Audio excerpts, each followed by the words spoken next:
नमस्कार, बहुत स्वागत है आप सबका। मैं पुनीत पाठक। मध्य प्रदेश की खबरें विस्तार से आपको दिखाएंगे और सबसे पहले बात उपचुनाव के।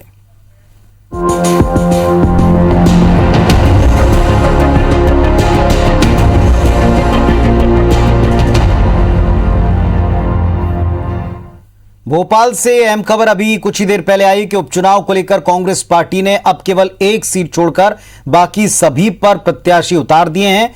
तीसरी लिस्ट जारी की कांग्रेस ने, जिसमें 4 सीटों पर उम्मीदवारों के नाम घोषित किए हैं। बड़ी बात यह, मेहगांव से लगातार उथल पुथल मंथन के बाद हेमंत कटारे का टिकट फाइनल हुआ है। बदनावर पर पहले नाम आ चुका था, कमल पटेल का नाम बदल कर रखा गया है। इसके अलावा बड़ा मलेरा में राम सिया भारती और मुरैना से राकेश मावई का टिकट फाइनल हुआ। अब केवल ब्यावरा सीट बची है, जिस पर कांग्रेस पार्टी को उम्मीदवार की घोषणा करनी है। बदनावर सीट पर कांग्रेस ने अपना उम्मीदवार बदला। ये कल ही जानकारी आ गई थी कि उम्मीदवार बदल दिया गया। तो 4 सीटों पर कांग्रेस ने तीसरी सूची में उम्मीदवार घोषित किए हैं, जिसमें मेहगांव से हेमंत कटारे हैं, बदनावर से कमल पटेल का नाम सामने आया, बड़ा मलेरा में राम सिया भारती और मुरैना से राकेश मावई इनका नाम है।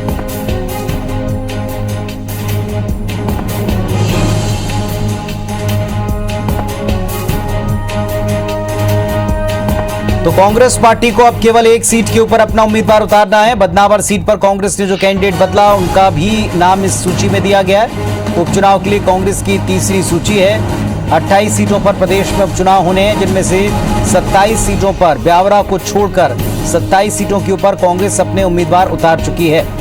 मेहगांव से हेमंत कटारे, बदनावर से कमल पटेल का नाम प्रत्याशी बदलकर यहां घोषित किया गया है। और अब केवल एक ब्यावरा सीट पर ही कांग्रेस पार्टी को उम्मीदवार घोषित करना है। 27 सीटों पर कांग्रेस उम्मीदवार घोषित कर चुकी है। तो मेहगांव जो नाक का सवाल बनी हुई थी, जिस पर लगातार चौधरी आके सिंह इनके नाम को लेकर चर्चाएं थी, लेकिन अब हेमंत कटारे इनका टिकट फाइनल किया है कांग्रेस पार्टी ने।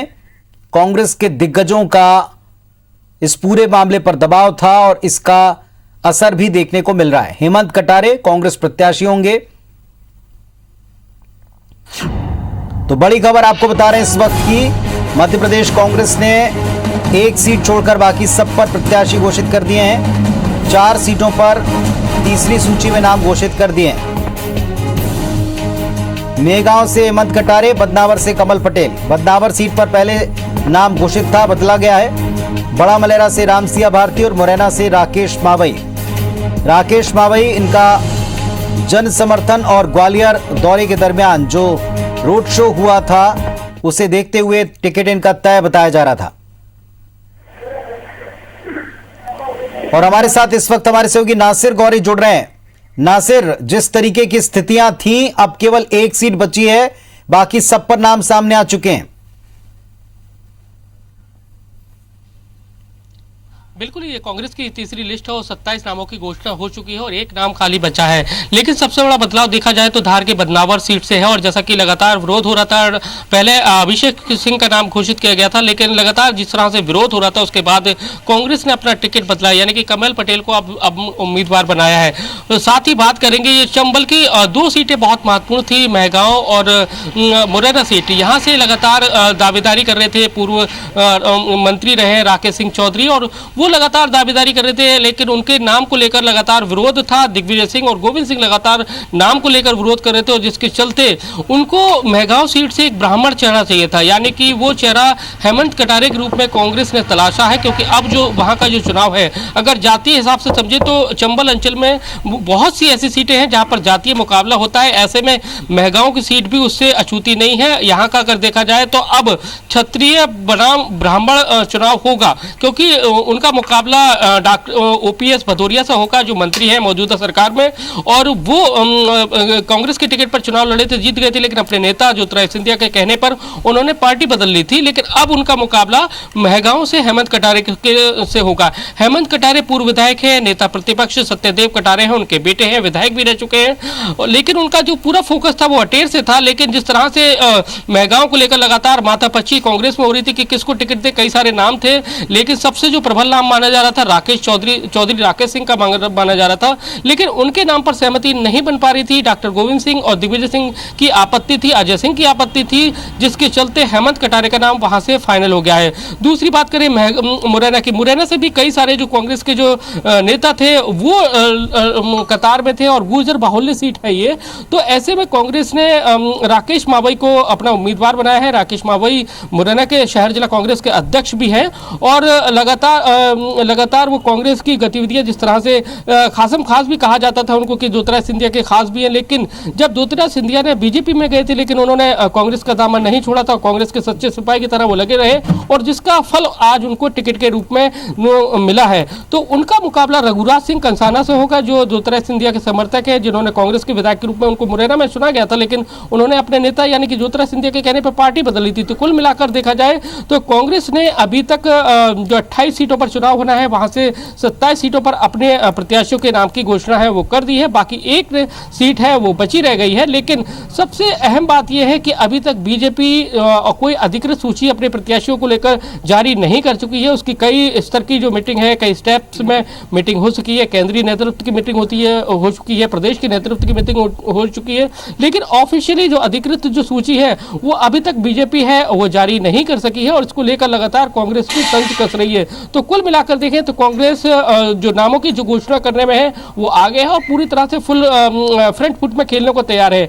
अब बीजेपी की तरफ से देखना होगा कि कब तक उनकी ऑफिशियली जो सूची है वो जारी होती है, क्योंकि हालांकि उन्होंने ये कह दिया था जब शुरुआती दौर में बात हुई थी कि जो जिन 22 विधायकों ने इस्तीफे दिए हैं उनका ही टिकट फाइनल है, वो चुनावी मैदान में फिर दोबारा से जाएंगे और जनता उनको चुनेगी, इस तरह के दावे किए जा रहे थे, लेकिन अधिकृत अभी तक कोई भी नहीं है। तो ऐसे में कहा जा सकता है कि कांग्रेस इस मामले में थोड़ा सा आगे चल रही है। तो अब ये देखना होगा कि जो जिस तरह से कांग्रेस आगे बढ़ रही है उसका कितना फायदा उसको चुनाव में मिलता है। जिस तरह आप बता रहे हैं कि यहाँ चूंकि ये पूरा अंचल बड़ा महत्वपूर्ण है, इस पूरे अंचल में जो 16 सीटें हैं वही निर्णायक साबित होंगी। इस अंचल में कई सारे ऐसे गणित हैं चुनावी जिनको साधना दोनों दलों के लिए इंपॉर्टेंट है। क्या कुछ चेहरे हैं इस अंचल से भी जो अंतिम वक्त तक कांग्रेस बदल सकती है? क्योंकि कल बीजेपी ने इस पर तंज कसा था जब धार के बदनावर से टिकट बदला गया, उन्होंने कहा था कि कई चेहरे जो बदले जा सकते हैं। क्या इस तरह की संभावना यहां कुछ हो सकती है? देखिए ग्वालियर चंबल में देखा जाए तो 16 सीटें बहुत महत्वपूर्ण सीटें हैं और ऐसे में जिस तरह के जो नाम अभी घोषणा किए गए थे, एक नाम को लेकर लगातार विवाद चल रहा है। ग्वालियर चंबल में भांडेर विधानसभा से फूल सिंह बरैया को उन्होंने प्रत्याशी बनाया था, लेकिन उनके जो पुराने जो वीडियोज आ रहे हैं तो उसमें विवादास्पद बयान सामने आ रहा है, उसको लेकर कांग्रेस लगातार हमलावर हो रही है। खुद सीएम शिवराज सिंह चौहान उस पर बोल रहे हैं। तो कहा जा सकता है कि कांग्रेस कहीं ना कहीं उस सीट को लेकर थोड़ा सा बैकफुट पे है, क्योंकि उससे लगता है कांग्रेस को लगता है कि ये अपने भांडेर सीट के साथ साथ और भी सीटों पर नुकसान पहुंचा सकते हैं, तो इसलिए उस सीट को बदलने की संभावना थोड़ी सी ज्यादा है। लेकिन अगर देखा जाए तो कई सारी ऐसी जगह है ग्वालियर चंबल अंचल में जहां पर कांग्रेस के जो प्रत्याशी उनके नाम की घोषणा के साथ साथ थोड़ा सा विरोध का सामना है वो करना पड़ा था। जौरा की बात करें, दिमनी की बात करें, अंबा की बात करें, तो इन सीटों पर विरोध झेलना पड़ा था कांग्रेस को, क्योंकि जब नाम की सूची, जब दूसरी सूची आई थी तब इस तरह का विरोध देखने को मिला था। लेकिन अगर देखा जाए तो ग्वालियर चंबल संभाग का चुनाव बहुत महत्वपूर्ण है, क्योंकि यहां से ही तय होगा कई बड़े राजनेताओं का राजनीतिक भविष्य भी तय होगा। ज्योतिरादित्य सिंधिया के साथ साथ उनके जो 16 जो विधायक हैं, अब मौजूदा सरकार में कुछ 8 मंत्री भी हैं, और उन लोगों का भी भविष्य तय होगा, क्योंकि इन्होंने अपने नेता के कहने पर चुनी हुई सरकार को गिरा दिया था और जिसके साथ जिस तरह की डायलॉग डिलीवरी कांग्रेस ने पेश करने की कोशिश की, लोगों को बताया कि ये बिक गए, तो कांग्रेस उसको कितना भुना पाती है, क्योंकि उनका राजनीतिक कैरियर है वो भी दांव पे लगा हुआ है। तो कुल मिलाकर देखा जाए ये उपचुनाव ये जीत हार का चुनाव नहीं है, बल्कि कई जो नेता हैं कांग्रेस के जिनका विलय जो बीजेपी में शामिल होगा उनके राजनीतिक भविष्य का भी चुनाव है, वो इसमें तय होगा। चलिए, बहुत शुक्रिया आपका नासिर इस पूरी जानकारी की। तो नासिर, जिस तरह बता रहे हैं कि अभी कुछ ऐसी जगह जरूर हैं जहां कांग्रेस पार्टी में भी भले ही प्रत्याशी घोषित हो गया, लेकिन चेहरों को लेकर अगर वक्त रहते विरोध नहीं थमता है तो फिर उन जगहों पर पुनर्विचार हो सकता है, जैसे धार के बदनावर में हुआ है। हालांकि कांग्रेस का पार्टीजनों का पूरा ध्यान इस बात पे है कि वक्त रहते इन सारे समीकरणों को साध लें, कोई अंतर विरोध की स्थिति नतीजों को प्रभाव डालने वाले हालात में ना बचे। तब तक अगर ये स्थितियां नहीं सुधरती तो फिर कुछ जगहों पर और प्रत्याशी बदले जा सकते हैं, इस तरह के कयास लगाए जा रहे हैं। कुछ रिएक्शन आए वो भी आपको सुनवाते हैं। मध्य प्रदेश कांग्रेस की उपचुनाव की 27 सीटों की घोषणा कांग्रेस पार्टी कर चुकी है। भारतीय जनता पार्टी जो हवाई बातें कर रही थी, वो कह रही थी कि कांग्रेस के पास ना उम्मीदवार है ना वो है, आज भारतीय जनता पार्टी की एक भी सीट की घोषणा नहीं हो सकी। कांग्रेस पार्टी ने ये फिर से सिद्ध कर दिया कमलनाथ जी के नेतृत्व में कि हम भारतीय जनता पार्टी से आगे खड़े हैं, आगे रहेंगे और इनको इस चुनाव में पटक नहीं देंगे। तो कांग्रेस पार्टी की तरफ से यह बात की जा रही है कि कांग्रेस लगातार बीजेपी से आगे चल रही।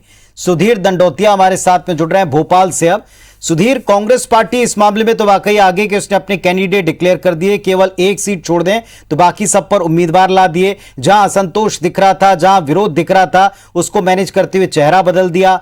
जो कुछ ऐसी जगह हो सकती थी जहां कांग्रेस के बड़े दिग्गज विरोध कर रहे थे, वहां पर पार्टी के भीतर के युवा प्रत्याशी को उतार दिया। तो कांग्रेस क्या मैनेजमेंट के मामले में अब की बार थोड़ा आगे है? और अब मुकाबला कहां देखते हैं आप?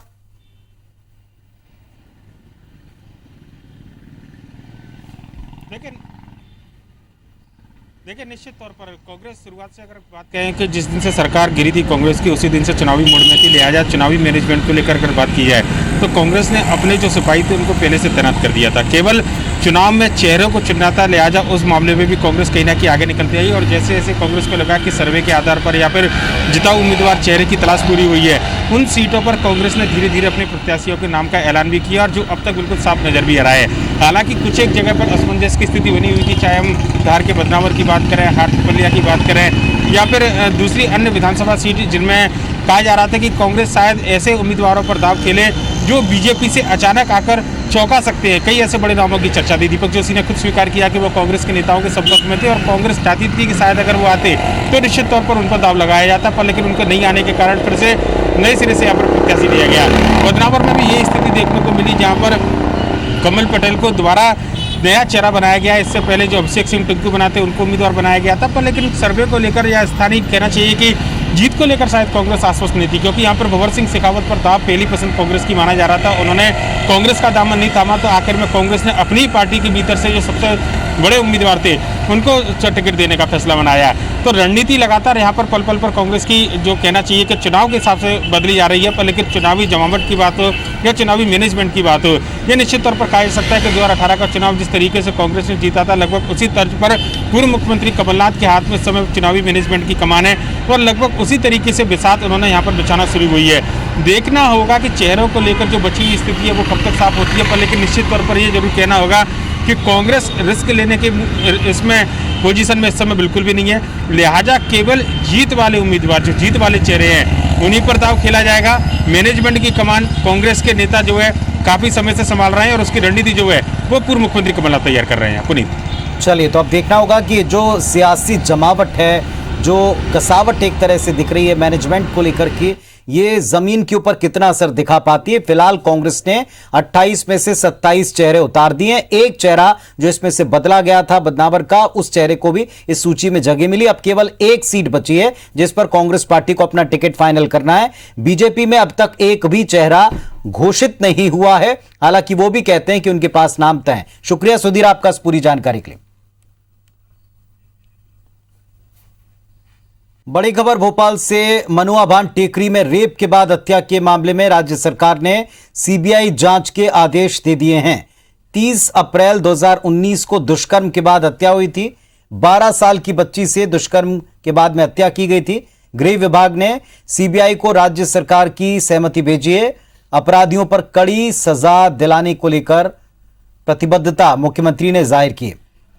तो मनुभान टेकरी में रेप के बाद हत्या के मामले में राज्य सरकार ने सीबीआई जांच का आदेश दे दिया। 30 अप्रैल 2019 को दुष्कर्म की घटना घटी थी। 12 साल की बच्ची से दुष्कर्म के बाद उसकी हत्या की गई थी। गृह विभाग ने सीबीआई को राज्य सरकार की सहमति भेजी है। नवीन सिंह हमारे साथी जुड़ गए। जी नवीन, बताएं, अपडेट दें।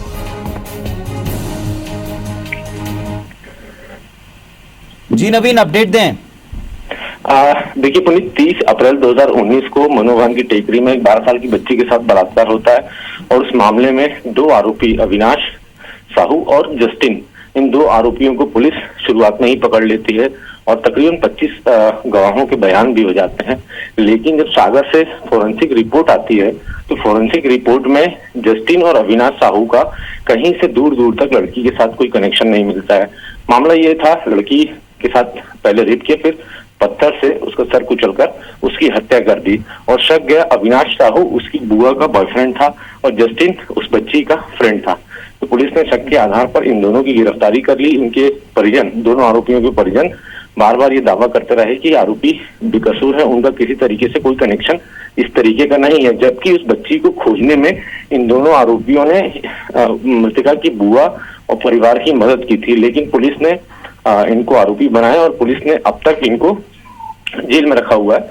जबकि तमाम तरीके से सबूत और गवाह इनके आरोपी होने का सबूत नहीं देते हैं। सबसे खास बात, पुलिस जिस आधार पर इनको सजा कराना चाहती है वो आधार फॉरेंसिक लैब ने, जो कि सागर में है, उसने इनकार कर दिया है कि इस केस से इन दोनों आरोपियों का दूर दूर तक कोई कनेक्शन नहीं है। लिहाजा एक तरीके से ये अंधा कत्ल, अंधा बलात्कार पुलिस की नजर में हो चुका था। पुलिस इस पे निष्कर्ष तक नहीं पहुंच पा रही थी। लिहाजा मध्य प्रदेश सरकार ने एक फैसला लिया है कि इस पूरे मामले की सीबीआई से जांच कराई जाए। आज ही गृह विभाग ने सीबीआई को सहमति अपनी तरफ से भेज दी है। मध्य प्रदेश के मुख्यमंत्री शिवराज सिंह चौहान ने भी कहा है कि बलात्कारियों को सजा दिलाने के लिए सरकार किसी भी तरीके से काम कर सकती है। लिहाजा मध्य प्रदेश की शिवराज सरकार ने आज एक बड़ा फैसला लिया है। साल भर पहले 30 अप्रैल 2019 को जो घटनाक्रम हुआ था मनोभान की टेकरी में, उस मामले में अब सीबीआई इस पूरे मसले की जांच करेगी। उम्मीद है 2 से 3 दिन के भीतर सीबीआई की टीम भी भोपाल पहुंचेगी। बहुत शुक्रिया नवीन आपका इस पूरी जानकारी के लिए। तो 30 अप्रैल 2019 की रेप और हत्या के मामले में अब सीबीआई जांच करेगी। 12 साल की बच्ची से दुष्कर्म के बाद उसकी हत्या की गई थी।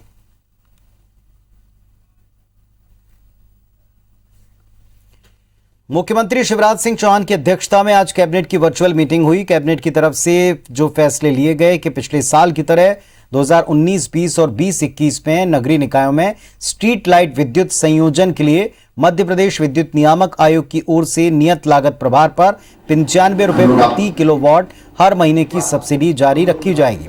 2019-20 और 2020-21 में निकायों में निम्न दाब सड़क बत्ती बिजली संयोजन के लिए नियत लागत प्रभार पर 95 रुपए प्रति किलोवाट हर महीने सब्सिडी दिए जाने के लिए विभागीय बजट में अलग से मद शुरू किया जाएगा। इसके लिए 11 करोड़ 85 लाख रुपए का प्रावधान हुआ है। मुख्यमंत्री ने बैठक में मंत्रियों को प्रदेश सरकार की ओर से किसानों के लिए की गई मदद को लेकर जनता के बीच इसे पहुंचाने का आग्रह किया। मध्य प्रदेश कैबिनेट की वर्चुअल बैठक आज आयोजित हुई। 20,000 करोड़ रुपया अभी तक मध्य प्रदेश में किसानों के खाते में राज्य सरकार के द्वारा डाला गया है। ये बात उन लोगों तक जरूर पहुंचाएं जो झूठे कर्ज माफी की बात कर रहे हैं। और अभी तक कुल पूरे 15 महीने के कार्यकाल में 4,000-5,000 करोड़ की बात कर रहे हैं। 20,000 करोड़ रुपया तो किसान के खाते में 6 महीने के अंदर पहुंचा दिया। तो इस बुलेटिन में फिलहाल इतना ही। खबरों अपडेट्स के लिए आप देखते रहिए IBC 24। नमस्कार।